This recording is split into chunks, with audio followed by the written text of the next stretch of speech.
the first step, because your kids are awesome, like I love them, and I think most people like kids, even if they don't, they're not your own, it's not home, but like I think most people like kids and stories about kids, so I think it's humanizing them.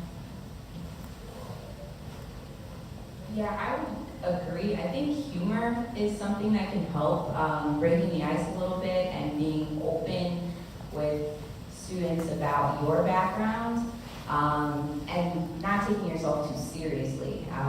So at our school, we have students, we have teachers of color and teachers that are not of color, but I find the most effective teachers that work with students of color are the ones that are open and do not take themselves too seriously. So we have a high population of Jamaican students, and I have a friend who is Italian. So, you know, whenever students are talking about their Jamaican culture, she brings up, oh, it's just like in my Italian culture, and she jokes about it. And the kids really are drawn to her, and they really like her because she's not uncomfortable with talking about race or background. She's not stuffy about it. And I know for me, we were just teaching a lesson on Zora Neale Hurston, Their Eyes Are Watching God, and how it feels to be colored me, and I was giving them some examples of colloquial language, Harlem slang.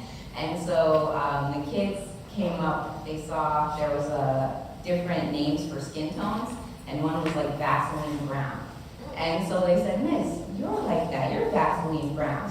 And so it's like, you know, I mean, we're opening a conversation about colors, and I'm like, yeah, I guess I am. Or they called me Paola Brown, and I guess that meant light-skinned black woman, because they're like, Miss, you have hair like a black woman, but you're light-skinned. So I'm like, yeah, isn't that funny? And we're just joking about it, but we had a conversation about colorism and how in the novel, people don't like Janie because she has long black hair, and you know, dealing with the fact that her mother was biracial, and then we talked about how colorism is a problem in our society. But if I was uncomfortable with the fact that I'm considered a, you know, light-skinned female, by them calling me Vaseline Brown, I might have been like, that's not appropriate, but I was like, yeah, I am, that's funny.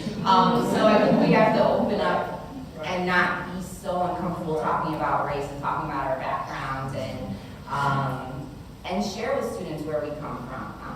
You know, I'm also Jamaican, my father's Jamaican, and they're like, you're Jamaican, miss? I'm like, yeah, I am. And they're like, you know, you just have to be comfortable. And I find that my co-workers are pretty good at that. You know, they're embracing of their culture as well as the culture of the building. And I think it starts with self-love. We have to teach our students to love themselves, and that is, I think, the biggest war cry against all of the things that they combat in education. And right now, a popular term is self-care. But I think self-love, self-advocacy, educating yourself is the biggest way to combat some of the issues that we have as people of color in this world today. And social media, even though we see more people embracing their natural skin or natural hair, this is a capitalistic society. So it's all about making money, and the way people make money is by making you feel like you need to buy something or you need to do something to be acceptable. You need to have a certain body type, you need to have a certain weight, you need to have a certain level of education in order to be accepted. And so one of the things that I really am passionate about with my students is teaching them to love themselves for who they are, because you're surrounded by things, images, messages that tell you not to love yourself, not to embrace who you are, not to respect yourself, making sure that you buy this in order to be accepted. And so we have to combat that. And even though we see more and more embracing of other and uniqueness, it's not enough. And it's almost like you have to be aggressive with it. So that's a little bit of a tangent, but definitely we have to let down our guard and be willing to talk about it. I agree, but I just lost my thought. It's coming back.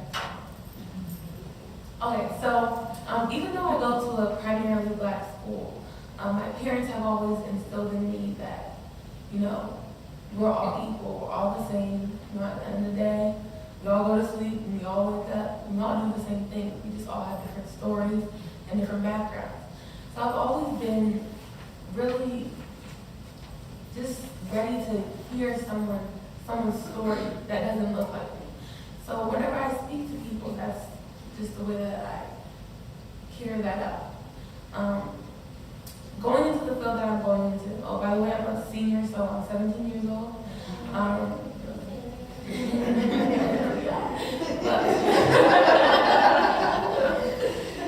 I'm going to be studying theater at the school that I choose to attend.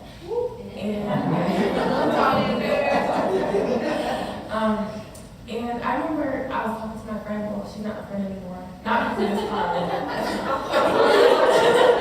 But I was talking to her, and she's like, you know, what do you want to be when you grow up? And I was like, an actress.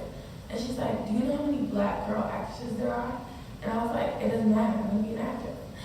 And I just feel like that's the mentality that she has, because she's black too. She's like, I can't be that. I'm going to be a doctor or a this or that. And I think you should do whatever your heart desires. You shouldn't put yourself in a box like you said. Yeah, I'm going wrong. I think I have something I want to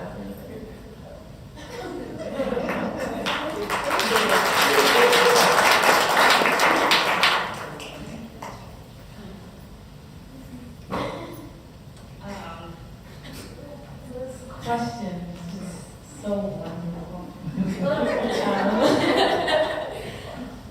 So how do we engage our white counterparts in this conversation so that we can invoke change? I think it's really important that you, like the ladies before me said, it's really important that everyone needs to get to know each other. I think it's important to know who you're around. And I think it's important to know other people, not just the people that you hang out with on a day-to-day basis. You need to learn of other cultures and other kinds of people. That's why, even though I go to a predominantly African-American Caribbean school, I think it's important that now that I'm looking for colleges or soon committing to a college, I think it's important for me that I want to find a school that's diverse. Because I don't, like, being around people who are just like me, that's great.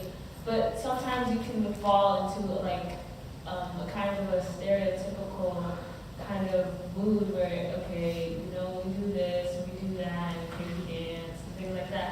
But I think it's important to learn and get to know other kinds of cultures and other kinds of people, because the kind of people that you're in school with now, like at my school, that's not the kind of people I'm always going to be around. So it's important to learn other people. Sorry, that just brought to mind. I think also educators need to know their prejudices, and I think that's something that we're not comfortable with talking about.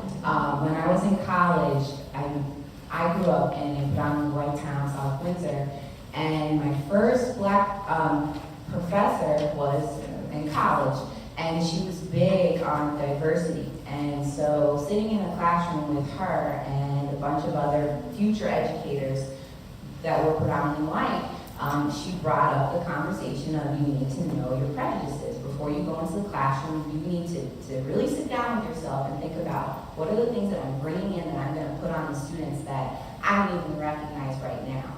What are the opinions and stereotypes that I carry with me every day about people that are different than me? And there was a lot of anger from the students that were listening to what she had to say. They were responding with, I don't see color, racism, racism is over, that's not an issue.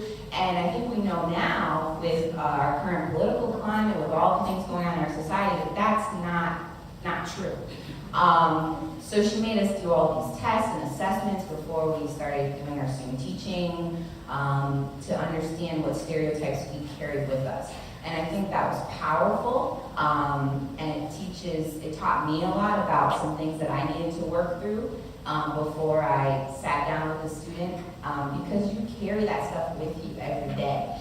And that's the biggest thing that I think people struggle with getting over before they get into the classroom, their opinions that they have about people that they don't know, the fears that they have about people that they don't know. And especially right now with all the violence that we're seeing, it's getting worse. So I think if you're going to become a teacher, and I think there needs to be more training around that, where teachers can sit down and have a safe place, or educators, anyone in the classroom, just in general in the work fields in general. Sit down and be able to feel comfortable saying, hey, I have a problem with this, or I think this, and I really need to work through this with somebody. But a lot of people are afraid, so they keep it inside.